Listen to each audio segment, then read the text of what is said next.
माण तालुक्यातील मार्डी गावात मंगळवारी एक दुर्दैवी घटना घडली। मार्डीतील प्रसिद्ध अशा पूनम बियर बारचे मालक असलेल्या चांदकिरण नलवडे यांच्या वैयक्तिक मालकीच्या शेततळ्यात एका बालकाचा बुडून दुर्दैवी अंत झाला।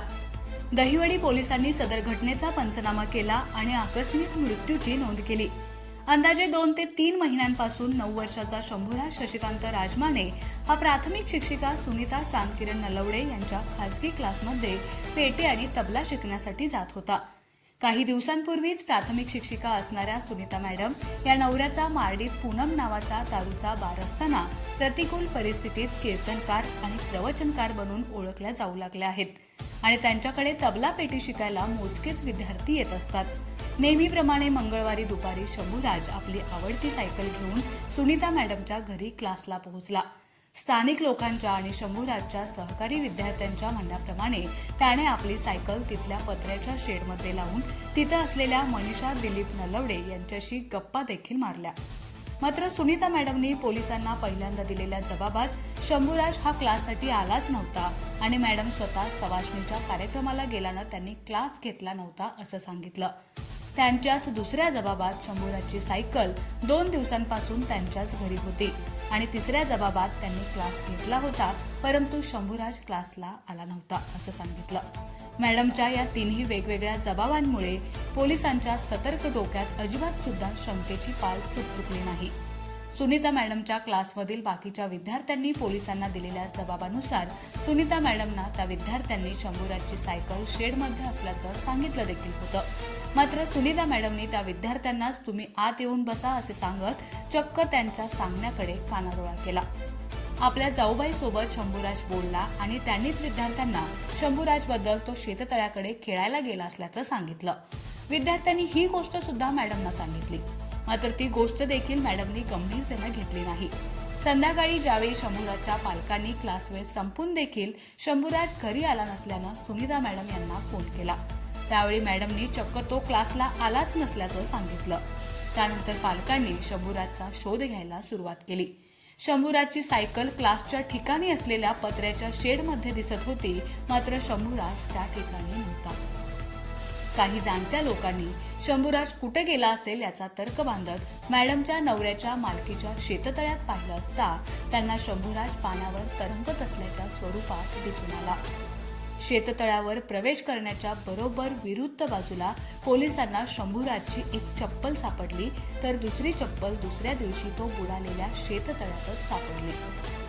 स्वभावाने चंचल पण होतकरू आणि हुशार तसेच अनेकांचा लाडका असलेल्या शंभूराजच्या दुर्दैवी जाण्याने मार्डीकर मात्र चांगलेच हळहळले। आता प्रश्न उरला, शंभूराजचा नेमका नैसर्गिक मृत्यू झाला की घातपात?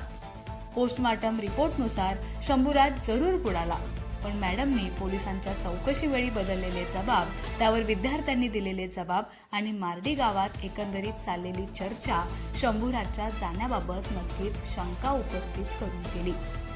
याबाबत पोलीस प्रशासन या घटनेला किती गांभीर्याने घेणार? शंभूराजवर खरंच अन्याय झाला असेल तर त्याला मृत्यूनंतर का होईना योग्य न्याय देण्याचा प्रयत्न करणार का, हे पाहणं आता उत्सुकतेचं ठरणार आहे। त्यांच्या वडिलांनी सांगितलं तो मुलगा आल्यावर आला नाही आला आम्हाला फोन करत जावं, एवढी त्यांना मॅडमला सांगितलेलं होतं। बाबा त्याचं आई वडील बी घरी नव्हतं, मुलगा 3-3:30च्या आसपास तो गेलेला आहे घरनं आणि तेव्हापासून मी तो रात्रीच्या 7-7:30 वाजले, 7:30च्या आसपास त्यांचं काय क्लास सुटतो, 7-7:30च्या आसपास ते काय आला नाही घरी म्हणून तरी त्याच्या बहिणीनं फोन केला वाटतं मॅडमला की मुलगा आला नाही म्हणून। तेव्हा त्यांनी सांगितलं की आज इकडं आलाच नाही म्हणून आणि नंतर मग सगळीकडे शोध घेतला। त्याचं वडील तिथनं जाऊन आलं मॅडमच्या घरनं, तर तिथे सायकल होती, मग त्याला वाटलं क्लास चालू असेल मग तो माघारी आला तिथनं आणि त्याच्या सगळ्या मित्रांना शोध घेतला। सगळीकडं नंदू आणि दुसरं धावड, सोमनाथ धावड, त्यांचा मुलगा, ती जे अविनाश गोळे, जे जी त्यांची मुलं त्याच्या वर्गात आहे ती त्या क्लासमध्ये आहे, ती सगळ्यांना विचारून आली तर ती सगळ्यांनी सांगितलं की तो तिथं आलता, त्याची सायकल तिथं आहे पण ती कुठे गेला आम्हाला माहीत नाही। आम्हाला त्या मुलांनी सांगितलं, मॅडमनी काय वडिलांना सांगितलं। मॅडमनी काय सांगितलं होतं आधी? मॅडमने फोन केल्यावर सांगितलं तो इकडं आलाच नाही म्हणून। सायकल मॅडमच्या दारातच. आणि पोरांनी तर सांगितलं तो तिथं आला होता, त्याची सायकल तिथं आहे. क्लास झालं का तर झालं म्हणले. क्लासला होता का तो? क्लासला नव्हता, पण तो तिथं आला होता क्लासच्या आधी सायकल घेऊन. पण तो तिथं आला होता, तो बोलत बसला होता. त्या दिलीप नलवडेची मंडळी मनीषा नलवडे त्यांच्यासमोर बोलला होता. तो तिथं आला होता असं मुलाने आम्हाला सांगितलं. आम्ही कुठं शोधला सगळीकडे सापडना म्हणल्यावर आम्ही म्हणलं सायकल तिथं आहे म्हणल्यावर तिथं नंदकुमार पोळ वगैरे मुलासनी चौकशी केल्यावर त्यांनी सांगितलं. ती म्हणली मग तिथंच कुठतरी असेल. आम्ही बी तर्क केला, जर आला असता घरी तर तो सायकलीवर आला असता. सायकल तिथं आहे म्हणजे तो तिथं असणार कुठंतरी. पण संशय येतोच माणसाला, शेवट सापडत नाही. मग सगळेजण आम्ही त्याचं वडील तिथलं तिथं मालक दिलीप नलवडे आलं होतं. सगळेजण आम्ही गेलो तिथं शोध कराय. गेले मॅडमला विचारलं, बाबा ते शंभूराजा आलता का? तर मॅडम म्हणलं नाही आला, आज क्लासच घेतला नाही मी. आणि पोरं तर म्हणजे क्लास झाला. आणि पोरं तर म्हणले क्लास घेतला, 5 ते 7 क्लास घेतलाय त्यांनी. आणि मॅडमला आम्ही विचारलं सुद्धा, शंभूराची सायकल इथं आहे, शंभूराजा आलता कुठे गेला? तर मॅडम म्हणलं तो आलाच नाही, तुम्ही बसा आणि तुमचा क्लास करून जावा. पोरांनी आम्हाला आधीच सांगितलं होतं. म्हणून आम्ही स्वतःशोध सगळे जेवढे त्याचे मित्र होते ते बघितलं. त्यांनी सांगण्यानुसार आम्ही सायकल आहे म्हणल्यावर आम्ही डायरेक्ट तिथे गेलो. त्याच्यात मालकाला घेतलं, त्या दिलीप नलवडेला. आणि आम्ही तिथं जर तिथं घेतलं. त्या मॅडमला तिथं गेल्यावर मी विचारलं तरी नाहीच म्हणल्या. मग त्यांच्याकडून बॅटरी घेतली, आम्ही शेताकडे गेलो. त्या दोघांनी वर चढता येत नव्हतं, मी वर गेलो. पाणी छाती एवढं कमी असल्यामुळं बॅटरी दाबली. तिथनं 2-4 पावलं पुढं गेलं की दिसलं ती वर पाण्यात तरंगत होती. मग त्यांना म्हणलं मुलगा इथं पडलाय पाण्यात. त्याच्यानंतर मग आम्ही पाटील साहेबांनी त्याच्या मालकालाच फोन करायला लावला.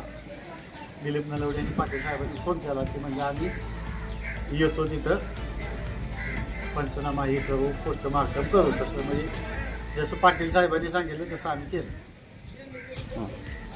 मला चप्पल वगैरे कुठल्या साईडला होती का?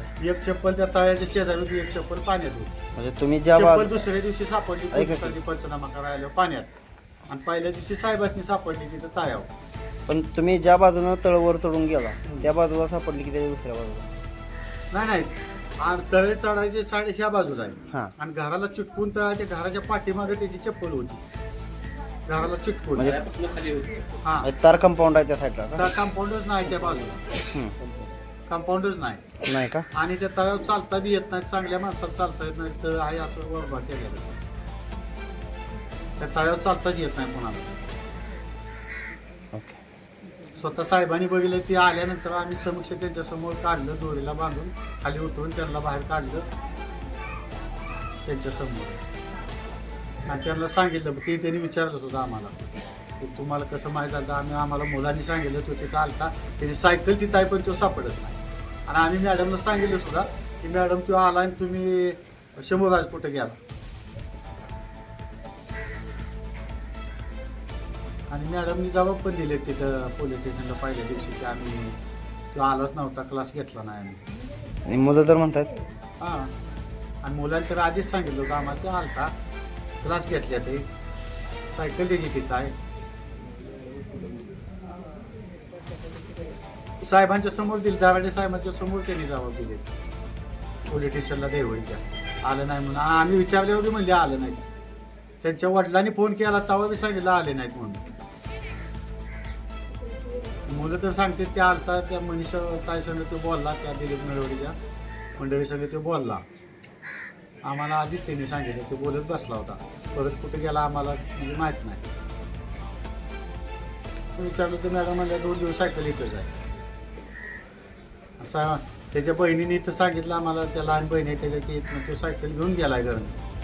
त्या दिवशी का त्याच्या 2 त्याच दिवसापूर्वी? दिवशी सायकल घेऊन गेलाय म्हणून सांगितलं. आणि मॅडम काय म्हणत्या? 2 दिवस झालं तिथं त्यांनी दहिवडीच्या पोलीस स्टेशन साहेबांच्या समोर सांगितलं जबाबात आहे की 2 दिवस सायकल इथंच आहे म्हणून. ओके. आणि काल साहेब आलं तर तपासाला, हांगे साहेब तेव्हा ती म्हणली, त्यांनी विचारले होते, म्हणल्या मी क्लास घेतला होता 6 ते 6:30. ओके.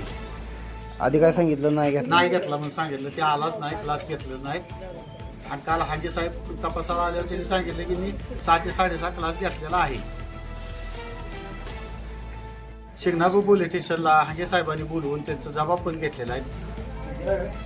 आणि त्यांच्याकडे जबाब आहेत मुलांचं. त्याचा व्हिडिओ शूटिंग बी केलेला आहे. पोलीस स्टेशनला त्यांचा जबाब घेतलेलं मुलांचं व्हिडिओ शूटिंग झालेलं आहे. ओके ठीक आहे.